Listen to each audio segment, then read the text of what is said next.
बताओ पूरी बताओ बाबू हमारा आ गए बाबू आ गए बाबू ले आओ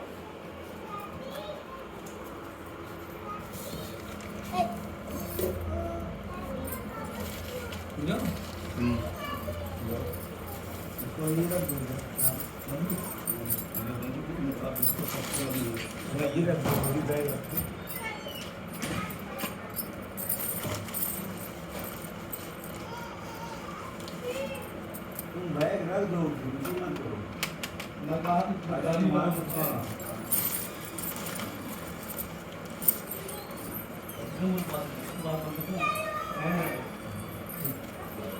ये वाला चढ़ा तो नहीं है कहीं? नहीं नहीं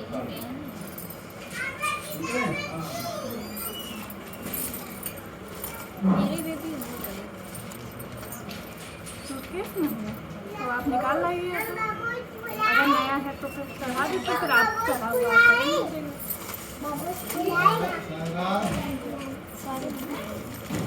ये रहने दीजिए इसको हम अपने चढ़ा दीजिए अच्छा है। नहीं नहीं ठीक है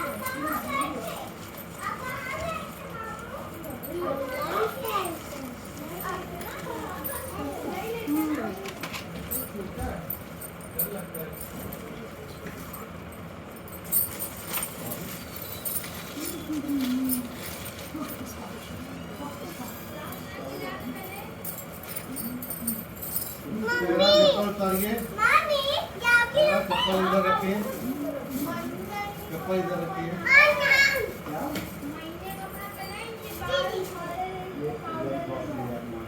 मम्मी मुझे नाम मिल गया पापा पापा चलाला पापा ये लगाए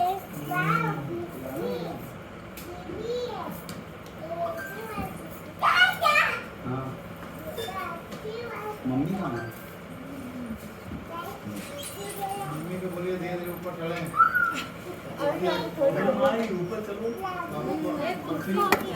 आके रखो ऊपर अच्छा तो बैठेंगे वो क्या अरे भैया चल तो बाटे ने तू डल्ला शुरू कर धीरे धीरे धीरे दादी देखो कैसा लग रहा हूँ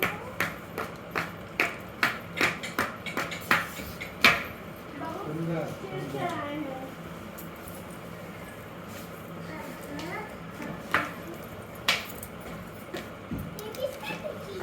चप्पल रख दीजिएगा और घर रहेगा घर पहन के नहीं छोड़ बेटा नहीं मामी मामी का है ना अभी रुको मामी फिर वही बात खाना होगा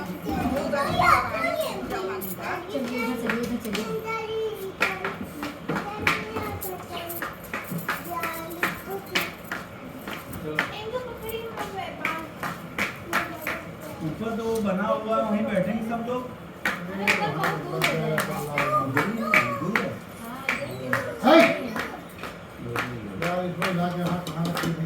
रहन दिए छोड़ दिए कोई दिक्कत नहीं हो उसमें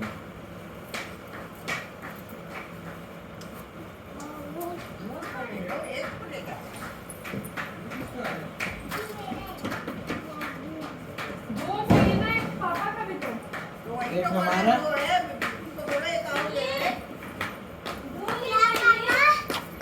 क्या पापा है पापा क्या है पता नहीं वहीं उतारो चप्पल उधर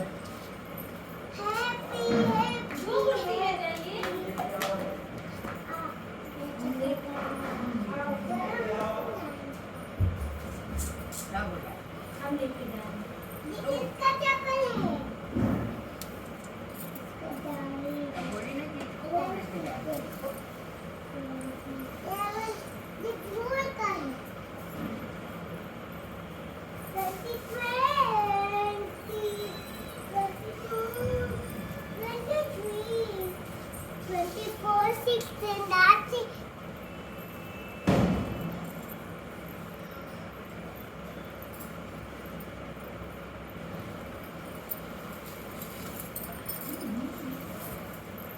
ये देखिए नाम लिखा है आओ मामी अब क्या निकालनी है ये सिंदूर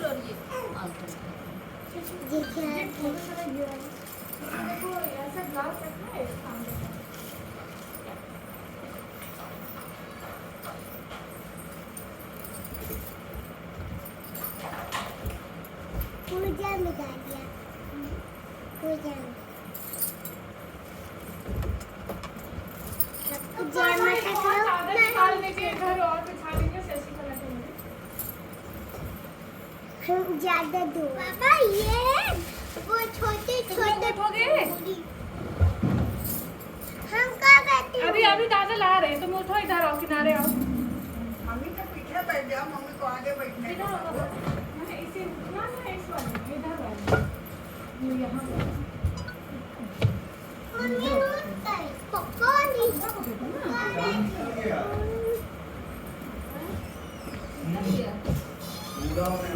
कहाँ बैठे अरे बेटा रुक जाओ। मुझे तो भी दिखाई नहीं देगा यहाँ यहाँ दिखाई देगा, इधर। पास यहाँ दे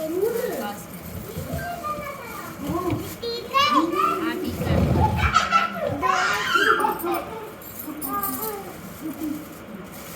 एक ही माला ली है छोटी वाली।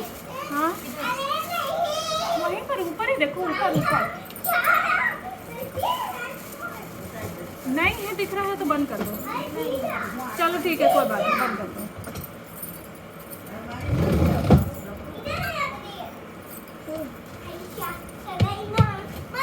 बेटा जो मोटा है, वो खींच ले। ये क्या?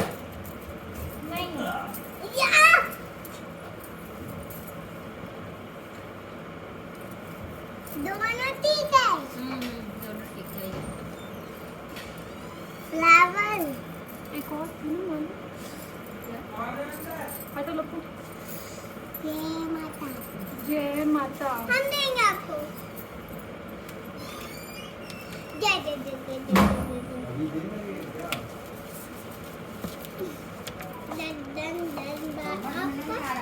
बात लगी हुई तो पन्नी हाथ पीछे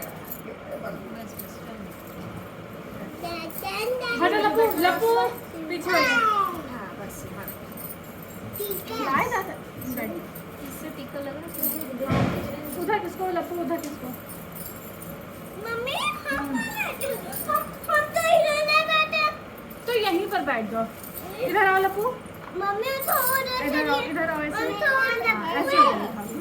मम्मी तो उधर चलिए मम्मी रुक जाइए, शांति। मम्मी तो वो कागज दिखा तुम्हें? मम्मी तो उधर होइए मम्मी तो उधर होइए लपू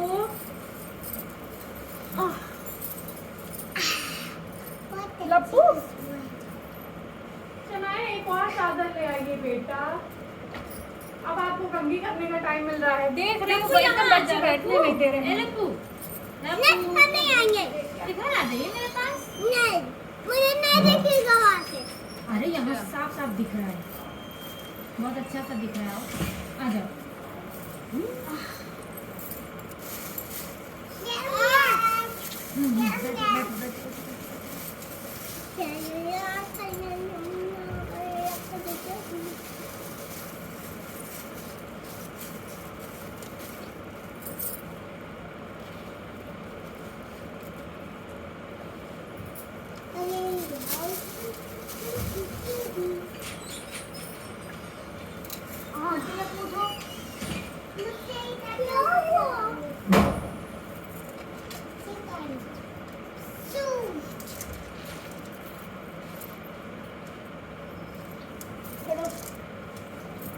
मम्मी हम भी बैठ गए बैठ जाइए। Very good. अरे खाने में आ गया ये नहीं है। लो क्या लो ये क्या पड़ा है बाबू से लो लाओ हम भी बैठ जाते लप्पू जय माता को जय करो जय माता को जय करो जय माता जय माता का है मत तोड़ो। जय माता का है जय करो लप्पू जय करो नहीं तो बगा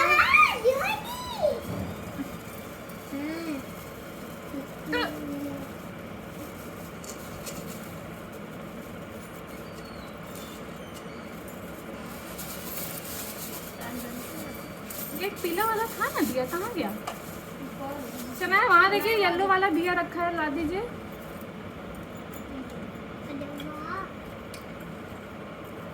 पीले रंग का वो रखा है। ला सारा वो दिया उठाओ, वो येलो वाला। जी मम्मी ये मैंने रखा था, ये मैंने रखा था दिया।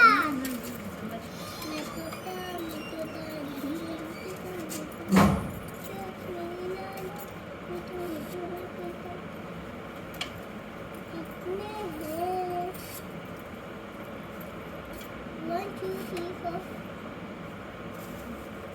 5, 2, 3, 4, 5. तुम क्या फेंक रहे हो?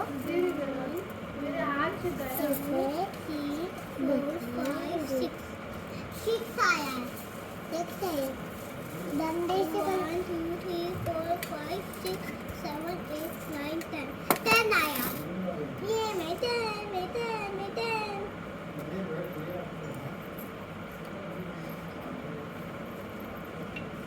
भगवान जी का जन्म।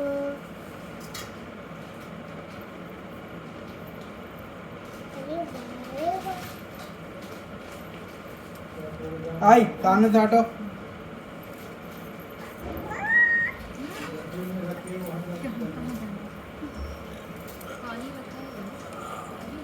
क्या चीज? हम पानी लाए। चना ये ग्लास लाइए।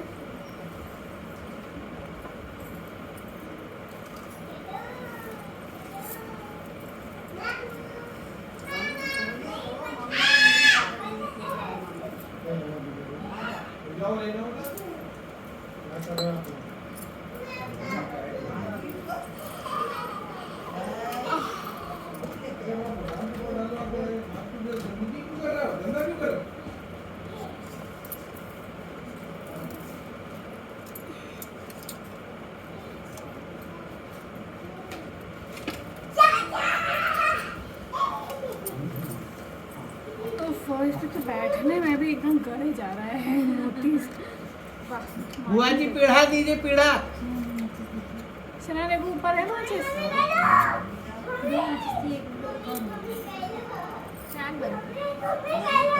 फैन ऑफ करिए।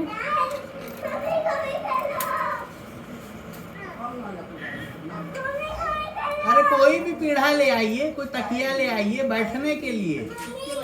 अरे सब लोग के बैठने के लिए। अरे आपको नहीं बैठना, इसी का निकाल के दे दीजिए, कुर्सी का ही। अरे वही निकालिए। बढ़िया लाइफ। अरे ये नहीं, ये पीढ़ा है कि कुर्सी है?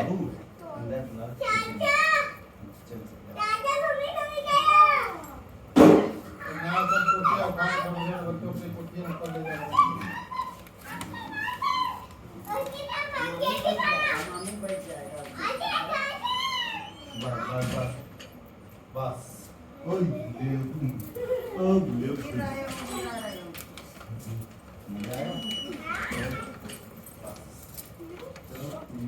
ये क्या कर रही हो? हाँ सारा चलो यहाँ बैठो, इधर आओ। मेरे पास कौन बैठेगा? आ जाओ। आई ऊपर नहीं चढ़ के बैठना, साइड में बैठना है। इधर यहाँ बैठो, यहाँ बैठो। नहीं हम कर ये राइट साइड में यहाँ बैठो।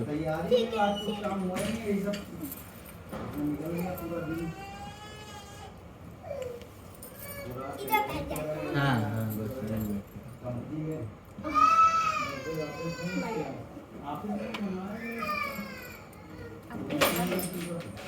अभी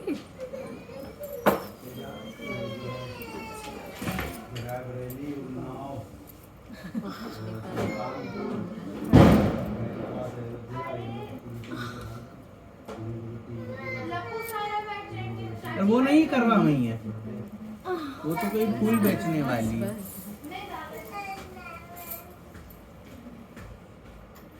तो शिव जी कैसे वहाँ बीच में आ गए?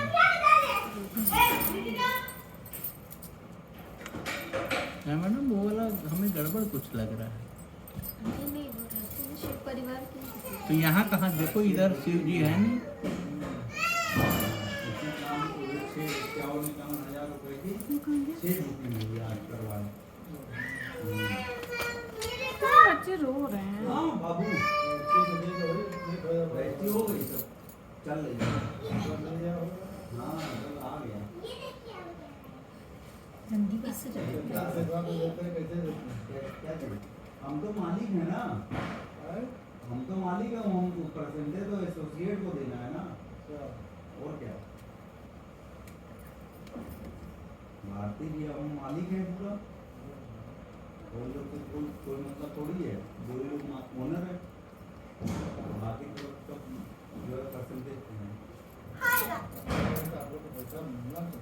मिल ही रहा है, आ रहा है, आएगा, टाइम लगेगा ना, ये साल निकल जाए, ये साल 2023 निकल जाएगा, उसके बाद कोई दिक्कत ही नहीं होगी। मतलब किसानों का भी मतलब ऐसे हाथ जोड़ लो। सारा कहाँ है? सारा जल्दी आओ सारा। कहाँ है? अब वहाँ साइड बाउंड्री करा सारा इंसान कह रहा अच्छा था पैसा ले आओ इधर आओ सारा। उन लोग कहे नहीं भैया अभी 50% पैसा आया बाउंड्री करा रहे हैं व्यक्ति को भी कर दिया गया। कभी ऐसे चल रहा है मामला उन लोग को समझा बुझा। कहाँ हो रहा है? अब बाबू, 3 सारा। ग्रुप पे जो है आओ बाहर आओ। सुल्तानपुर ग्रुप बाहर पापा बुला रहा है, बाहर आओ। मैनेज करना है। आओ बाहर आओ। कस्टमर से ज्यादा किसान सुबह शाम माल फोन करते हैं, उन लोग को जो है बुला बुला समझाना है। भारतीय संघ सर्किट जो चैम्बर बगल वो है हमारा चैम्बर, जो 2 चैम्बर है पूरे ऑफिस में हमारा उनका, उन लोग को तो यही समझाना है किसानों को पूरा मैनेज करना है। जाते हैं उनके घर उनको देना है, समझाना है। 10 लाख रुपए आया तो 2 लाख उनको देना है। भैया लो काम करो, दिवाली उनको दिया जा रहा है, उनको किसानों को नहीं, वो तो एक साहूकार था जिसके 7 बेटे और 1 बेटी थी। 7 भाई व बहन एक साथ बैठकर भोजन करते थे। एक दिन कार्तिक की कृष्ण पक्ष की चौथ का व्रत आया तो भाई बोला कि बहन आओ भोजन करें। बहन बोली कि आज करवा चौथ का व्रत है, चांद उगने पर ही खाऊंगी। तब भाइयों ने सोचा कि चांद दिखने तक बहन भूखी रहेगी, तो एक भाई ने दिया जलाया, दूसरे भाई ने छलनी लेकर उसे ढका और नकली चांद दिखाकर बहन से कहने लगा चल चांद उगाया है अर्घ दे ले। बहन अपनी भाभीियों से कहने लगी चलो अर्घ दे दो भाभी। तो भाभियाँ बोली तुम्हारा चांद उगा होगा, हमारा तो चांद रात में उगेगा। बहन ने अकेले ही अर्घ दे दिया और खाना खाने लगी तो पहले ही ग्रास में बाल आ गया, दूसरे ग्रास में कंकड़ आ गया और तीसरे ग्रास मुँह तक किया तो उसके ससुराल से संदेशा आ गया कि पति बहुत बीमार है, जल्दी भेजो। माँ ने जब लड़की को विदा किया तो यह कहा कि रास्ते में जो भी मिले उसको पाँव लगना और जो कोई सुहाग का आशीष दे तो उसके पल्ले में गांठ लगाकर उसे कुछ रुपए देना। बहन जब भाइयों से विदा हुई तो रास्ते में जो भी मिला उसने यही आशीष दिया कि तुम 7 भाइयों की बहन, तुम्हारे भाई सुखी रहें और तुम उनका सुख देखो। सुहाग का आशीष किसी ने भी नहीं दिया। जब वह ससुराल पहुंची तो दरवाजे पर उसकी छोटी नंद खड़ी थी, वह भी उसके पांव लगी तो उसने कहा कि सुहागिन रहो, सपूती हो। उसने यह सुनकर पल्ले की गांठ बांधी और नंद को एक सोने का सिक्का दिया। तब भीतर गई तो सास ने कहा पति धरती पर पड़ा है, तो वह उसके पास जाकर उसकी सेवा करने के लिए बैठ गई। बाद में सास ने दासी के हाथ बची कुची रोटी भेज दी। इस प्रकार समय बीतते बीतते मृगशिर की चौथ आई तो चौथ माता बोली करवा ले भाइयों की प्यारी बहन करवा ले। लेकिन जब उसे चौथ माता नहीं दिखलाई दी तो वो बोली हे माता, धीरे बोलो, कथा हो रही है। आपने मुझे उजाड़ा है और आप ही मेरा उद्धार करोगी, आपको मेरा सुहाग देना पड़ेगा। तब उस चौथ माता ने बताया कि पौष की चौथ आएगी, वह मेरे से बड़ी है, उसे ही सब कहना, वही तुम्हारा सुहाग वापस देगी। पौष की चौथ आकर चली गई, माघ की चली गई, फागुन की चली गई, चैत वैशाख ज्येष्ठ आषाढ़ और सावन भादों की सभी की चौथ आई और यही कहकर चली गई कि आगे वाली को कहना। असौज की चौथ आई तो उसने बताया कि तुम पर कार्तिक की चौथ नाराज है, उसी ने तुम्हारा सुहाग लिया है, वही वापस कर सकती है, वही आएगी तो पांव पकड़कर विनती करना। यह बताकर वह भी चली गई। इधर आके बैठिए। जब कार्तिक की चौथ आई तो वह गुस्से में बोली भाइयों की प्यारी करवा ले, दिन में चांद उगाने वाली करवा ले, व्रत खंडन करने वाली करवा ले, भूखी करवा ले। तो यह सुनकर चौथ माता को देखकर उसके पांव पकड़कर गिड़गिड़ाने लगी, हे चौथ माता, मेरा सुहाग तुम्हारे हाथों में है, आप ही मुझे सुहागिन करें। तो माता बोली, पापिन हत्यारिन, मेरे पाँव पकड़कर क्यों बैठी है? तब वह बोली कि जो मुझसे भूल हुई है उसे क्षमा कर दो, अब भूल नहीं करूँगी। तो चौथ माता से ने प्रसन्न होकर उसकी आंखों से काजल, नाखूनों में से मेहंदी और टीके में से रोली लेकर छोटी उंगली से उसके आदमी पर छींट दिया। तो वह उठकर बैठ गया और बोला कि आज मैं बहुत सोया। वह बोली, क्या सोए, मुझे तो 12 महीने हो गए। अब जाकर चौथ माता ने मेरा सुहाग लौटाया। तब उसने कहा कि जल्दी से माता का पूजन करो। वह चौथ की कहानी सुनी, करवा का पूजन किया तो प्रसाद खाकर दोनों पति पत्नी चौपड़ खेलने बैठ गए। नीचे से दासी आई, उसने दोनों को चौपड़ पासे खेलते देख अपनी सासू जी को जाकर बताया। तब से सारे गांव में यह बात प्रसिद्ध हो गई कि जब स्त्रियां चौथ का व्रत करें तो सुहाग अटल रहेगा। जिस तरह से साहूकार की बेटी का सुहाग दिया, उसी तरह चौथ माता सबको सुहागिन रखे। यही करवा चौथ की उपवास की सनातन महिमा है। अति प्राचीन काल की बात है। एक बार पांडुपुत्र अर्जुन तप करने के लिए नीलगिरी पर्वत पर चले गए थे। इधर पांडवों ने अनेक मुसीबतें पहले से ही थी। इससे द्रौपदी ने शोक विहल हो कृष्ण की आराधना की। कृष्ण उपस्थित हुए, पूछे, कहो क्या कष्ट है तुम्हें? प्रभु, द्रौपदी ने हाथ जोड़कर कहा, मुझे क्या कष्ट है आप तो स्वयं जानते हैं, आप तो अंतर्यामी हो। मुझे कष्टों के बोझ से विहल कर दिया है। क्या कोई ऐसा उपाय है जिससे इन कष्टों से छुटकारा मिल सके? तुम्हारा प्रश्न अति उत्तम है द्रौपदी। कृष्ण मुस्कुराकर बोले, प्रभु, फिर मुझ दुखी नारी का कष्ट दूर करने का उपाय बताइए। श्री कृष्ण बोले, यही प्रश्न एक बार पार्वती जी ने शिव जी से कर दिया था। तब शिव जी ने पार्वती जी को करवा चौथ का व्रत का विधान बताया था। तब द्रौपदी बोली, प्रभु, करवा चौथ का व्रत की जानकारी मुझे भी दीजिए, उसकी कथा कहिए। तब कृष्ण ने एक पल सोचने के बाद कहा, दुख सुख जो सांसारिक माना जाता है, प्राणी उसमें सदा ही लिप्त रहता है। मैं तुम्हें अति उत्तम करवा चौथ व्रत की कथा सुनाता हूँ, इसे ध्यान से सुनो।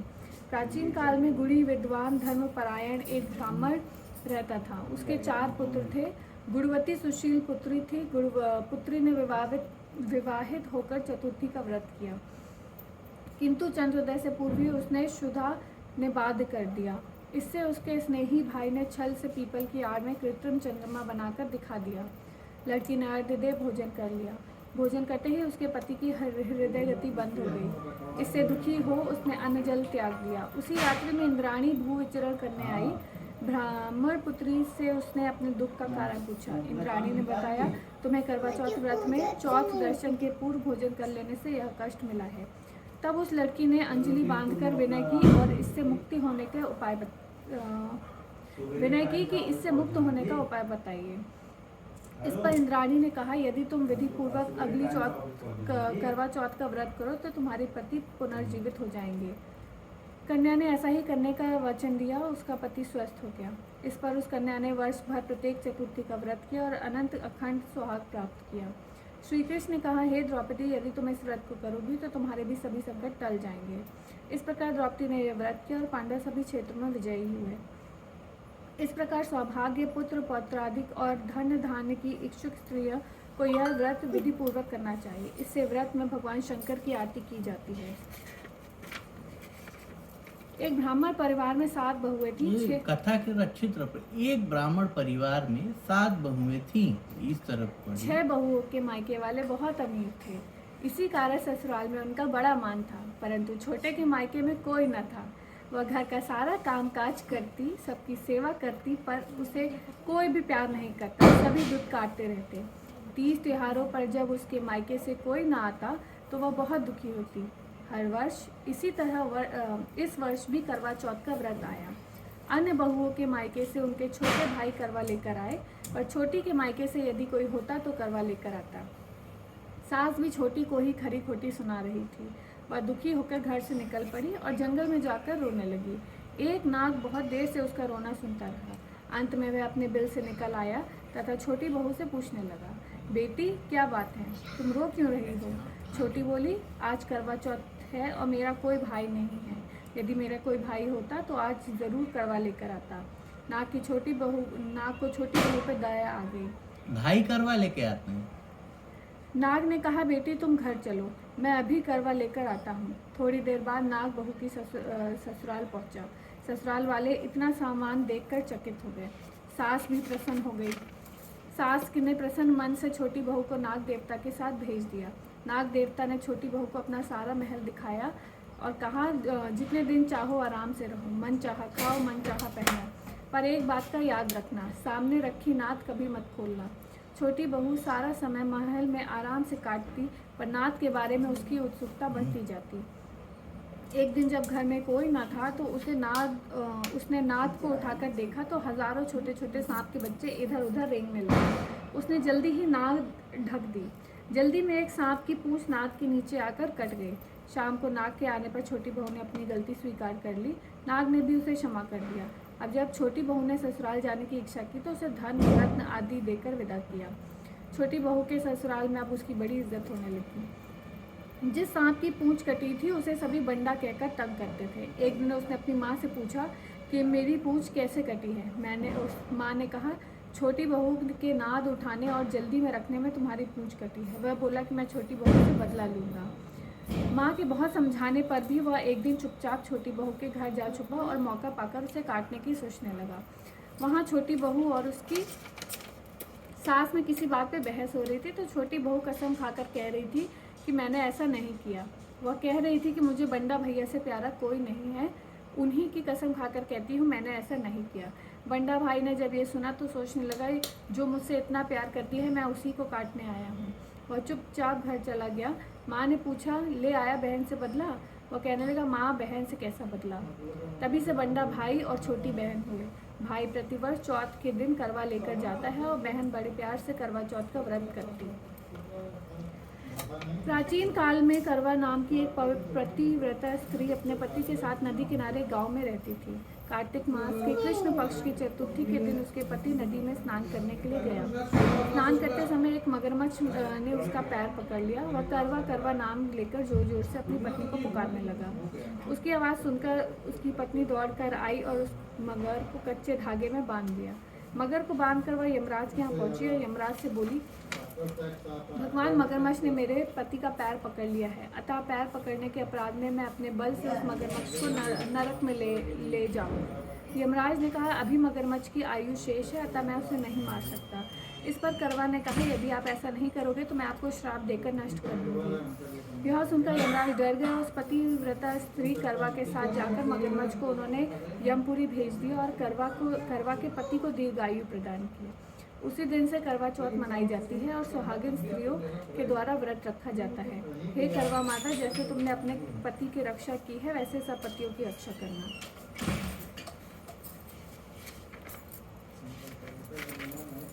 शनाया घंटी उठा दीजिए बेटा ऊपर से। चलो खड़ी हो जाओ। आपको भूख लग रही है?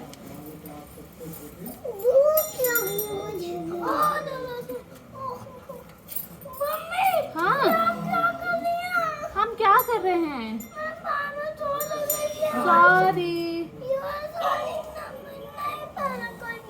सॉरी। अभी रुकिए, अभी देंगे बेबी। वो कहाँ गई? बुक लाओ।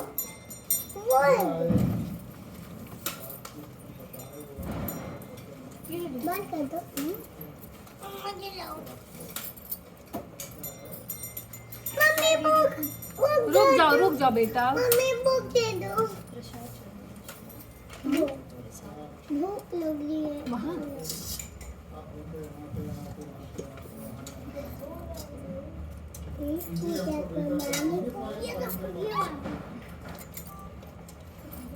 ये ले ला पू।